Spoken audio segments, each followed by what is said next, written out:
Mac here. Here we have a video I found on my hard drive that was never posted when this originally happened 5 years ago. It was a poorly edited but still interesting to watch highlights package from 2015 when I ran with Indian Summer Racing in a B-Spec Mini Cooper in the SCCA Nationals, or the Majors as it's more commonly known.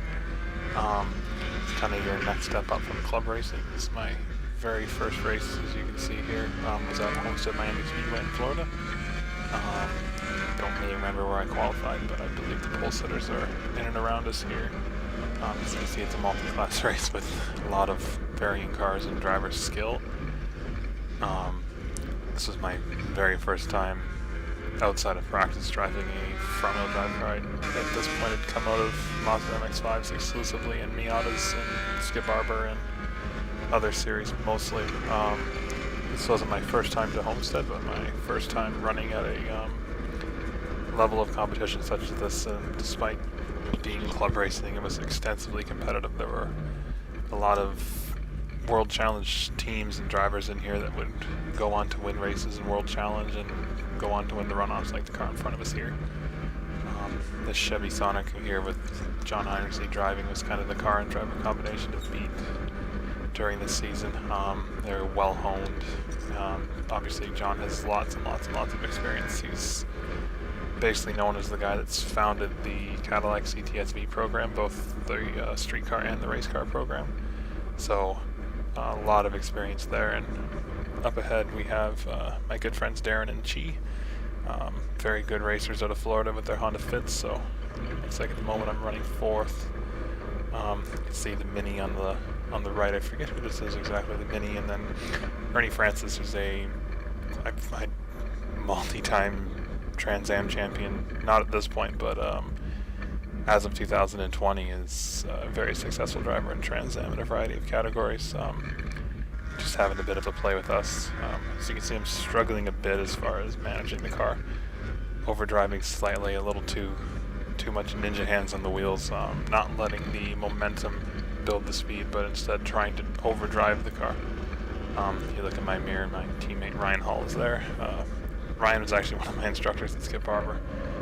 Cutting ahead here, excuse the poor edits. We're in behind the Mini from earlier. Pretty much have a decent race-long battle with him. The draft is really important at Homestead. It's especially in these cars with about 100 horsepower in the B-Spec class. Any draft and any momentum you can pick up on the oval is basically going to make or break your lap, make or break your race. As you can see, the toe coming into effect here as we pull up on the back of the Mini. Now, inexperience here, just rather than go around him and work with him, I lift and instead push him. So what we're basically doing is not going that much faster, so contact isn't really allowed, but this little bit of bump trapping isn't really against the rules. Everybody kind of turns a blind eye to it, but really it's slowing us both down. Rather than me taking my momentum and going by him, and him tugging in behind me to catch up to the cars in front, I instead just, for some reason, decided to push into the back of him and keep him going and not really make any of us go faster. I'm going to keep saying it, but this is from 2015, so almost 5 years ago, so what I've learned in that period since has been astronomical. First time in this car was just a learning experience as a whole. Not that I was driving high-powered cars or anything different before, but just that little bit of difference with a front-wheel drive car with less power than what I was used to driving in the MX-5s really taught me a lot about racecraft, where to place your car, when to make a pass. This is the first race of the season, so as these highlights progress, you can see how I improved as a driver and how I got to be one with the car rather than try and drive around the car. I ended up using the car for what it could do, and the car and driver became one as opposed to working against each other. You can see with some of my rougher shifts and sawing motion of the wheel, that'll improve as the season goes on.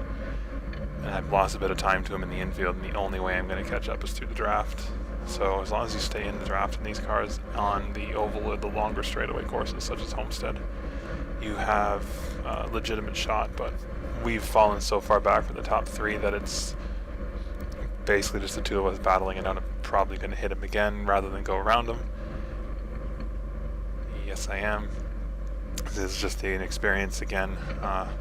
Looking back at this now, I can't help but laugh, just like when I originally go and watch my videos from when I originally went to racing school, just how, well, for lack of a better word, pathetic it really was.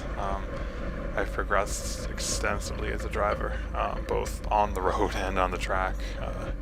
Smoother, faster, more consistent, kind of the complete package, but obviously still learning. Now, here we are to Sebring. Don't remember what race this is, because I'm pretty sure I qualified on pole, but based upon all the cars in behind, that didn't happen, so I don't remember what happened that we were behind everybody else. But you can see my teammate Ryan in front of me here in the white Mini Cooper, catching again the two Hondas of Darren and Chi, and then John Heinersey again in the Chevy Sonic. Traffic is slowing us all up, but we've got the momentum through the corners, so first lap of the race, my goal is just to kind of stay with Ryan and push him to the front, and then we can kind of battle it out at the end. Going to see coming down to the hairpin at Sebring here, Ryan gives me the signal to push him, and I give him the signal back. A little bump, but off on the right here, it's still one of the scariest things I've ever seen, narrowly missing that. We somehow avoided it. That driver was completely okay, apparently. Minor injuries. Now we transition to VAR, where I am on the pole, racing some former Grand Am and World Challenge drivers and a World Challenge champion, Brian Price, the Murica liveried Honda Fit. As you can see, momentum and brakes are something B-Spec cars are known for, not power, as we close up under brakes in turn 1 in VAR on all these faster powered cars. They're kind of all squabbling for position. I'm leading my class currently, but B-Spec is far and away the slowest class, so you don't want to sacrifice too much speed, but you also don't really want to get involved in these people's battles. Wasn't really making too many friends in this, basically sticking my nose in places that maybe it didn't belong, but as I said, momentum is something that you can't sacrifice in these cars, and I've got other B-Spec competitors all over me. Kind of was a little rude to the Blue Integra, but you gotta do what you gotta do heading into the infamous S's here at VAR. Power takes over, and the little Integra hits VTEC and says goodbye. Now we're at the start of the second race at VAR. It's going to be much of the same story. Not quite as good of a start as the other Mini goes by me on the left. And as you can see in the mirror, the Honda Fit of Brian Price is going to come up on me and basically leave me for dead into turn 1. I believe I placed third. In the other race I would have won, actually, but basically it was me pulling away from the field. It wasn't really that exciting to watch. This one I believe third.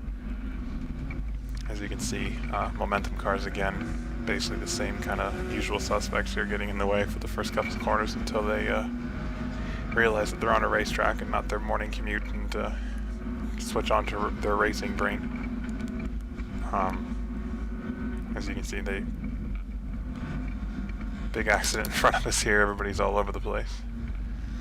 It's common in these kind of multi-class SCCA races. You had a variety of drivers, variety of skills in different cars, and some people that couldn't find a line at a cocaine party if you pointed them in the right direction.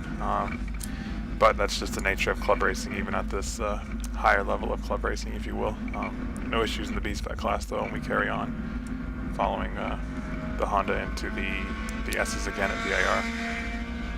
The S's were basically not that exciting in this car, but still made you respect the track quite a lot.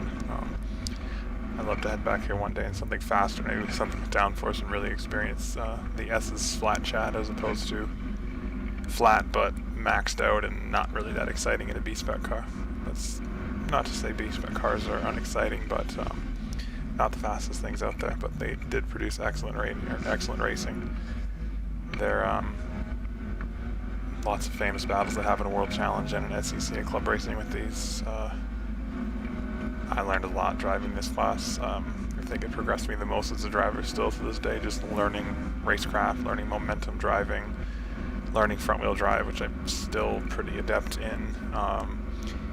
Just being able to pick up the nuances of the car without overdriving but not underdriving it either, and being able to float the speed through the corners and brake as late as you can without scrubbing too much speed, and having a lot of mid-corner speed. Made it that much harder being a multi-class environment with a variety of cars and drivers and skills and speeds of cars and drivers. So you always had to kind of be on your toes, but not be afraid to stick a pass at the inside as we look like we're setting up here. He had a bit of a run out the last turn there, or a bit of a poor run out the last turn there, so the inexperience still playing here. Rather than go by him, I decided to push him to get closer to the leader, who's kind of broken away at this point. I'm going to cross the line and complete one lap. So normally, because of my head of steam here, I should have gone to the inside and he would have tucked it behind me, but again, for some reason, I decided to push into the back of him. Now we're at Summit Point, another track that I enjoy quite a lot. Here we are on pole again.